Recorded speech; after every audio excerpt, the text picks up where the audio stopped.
So Valve has officially banned a bunch of pornography games on Steam. Let's talk about that for a minute because I think people are misunderstanding. Because I'm hearing a lot of people saying things like, "Well, why doesn't Valve fight this? Valve just caved in. Valve just gave up. They never fought for this."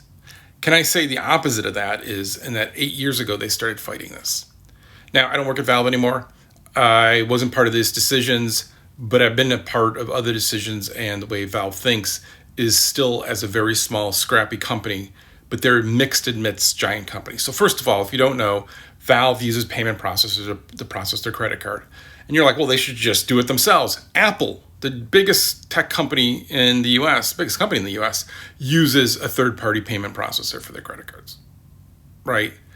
It is... Should that change one day? I don't know, but it's not going to, okay? So that's a truth that happens, right? And so with that, 8 years ago, Valve started allowing pornography games on. Now, did they explicitly ever say, did they ever have a thing that said, "Hey, you can make your porn games"? No. Now, they changed some wording about, I think, along the way through the years of like notifications and making sure this is clear and marking and blah, blah, blah. But they never said it explicitly in the same way that they have about other games. Because Valve very much always wants, very much laissez-faire. They want people to be able to flourish and do their things without their judgment. And it just becomes hard to do sometimes. Like here, when I was working on the VR team, and I had met this Iranian artist who was just doing amazingly cool stuff.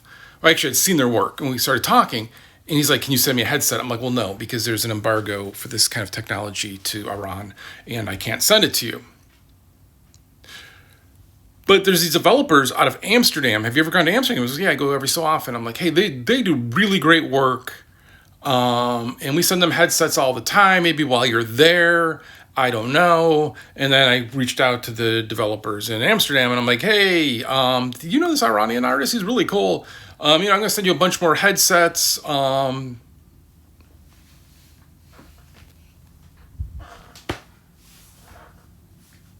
Right? That's a little bit of what's happening here.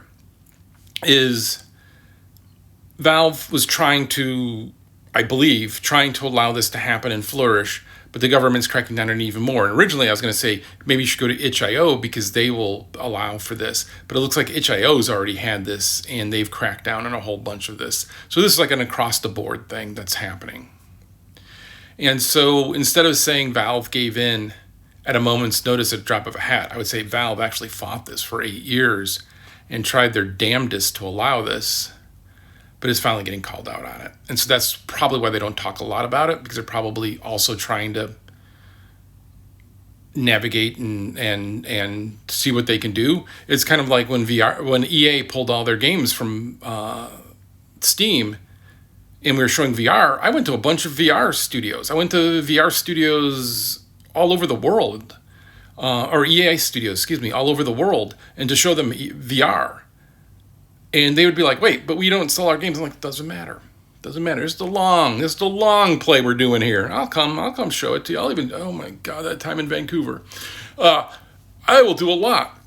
Because at the end of the day, we're setting where this lives and where this can expand and where this can happen. And I like games and getting a chance to go. I love Madden. I'm going to admit it. People all sophisticated. I like Madden. Getting to go see them make Madden, that was awesome. A great team down there. But right, like Valve gives people the latitude to work loosely like that. But eventually when somebody comes like this, they're not going to want to make a big response about this, because they're not going to want to talk about all that they've tried to do and all the workarounds they've tried.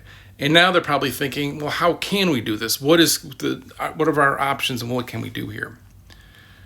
Running their own credit processing, I don't know why that is such the hurdle, but nobody does it that I know of.